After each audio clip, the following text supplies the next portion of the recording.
everyone. Today we're going to do banana fritters. So have you ever bought a big bunch of bananas and then half of them are overripe and you don't know what to do with them? Banana fritters. Banana bread is another idea, but we have covered that on Persephone's Kitchen. So here are 6 large smashed bananas, overripe, right? You don't want to eat them, they're kind of gushy looking. 2 eggs beaten. Dump that in.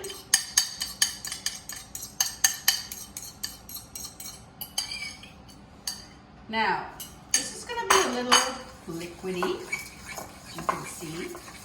So I'm going to add a little flour. I'm going to start adding a tablespoon at a time till I have fairly decent consistency. Heaping tablespoon. Here we go.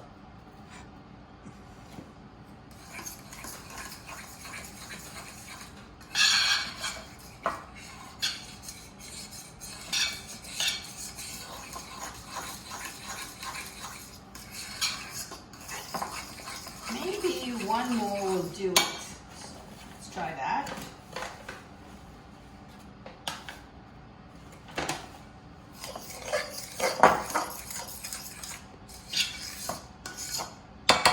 I'm going to switch to a spoon.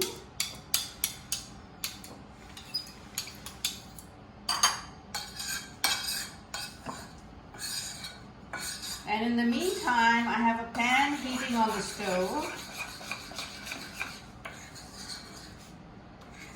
with a little bit of oil. I used a non-stick pan because I'm still at Seamus's house and he has non-stick pans. I don't have those at home. So we're going to move to the stove and start making our fritters. So this is about the consistency. See? So here we go.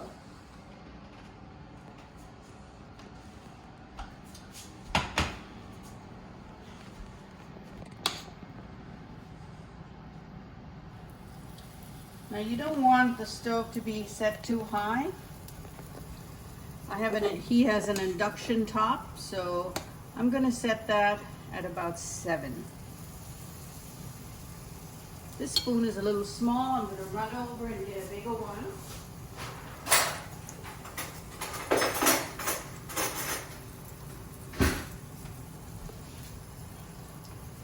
And since this is a rather delicate, soft dough banana mix, you don't want the stove, you want it to cook slowly, okay?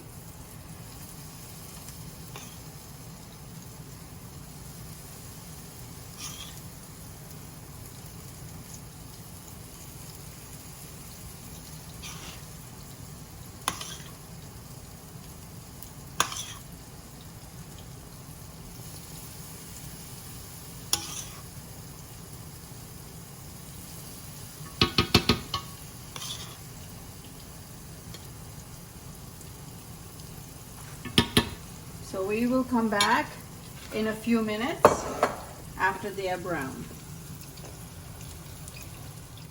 Okay, so you see now that one's nice and brown.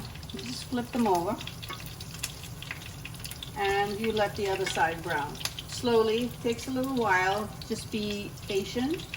These are rather delicate and not easy to work with, but taste delicious.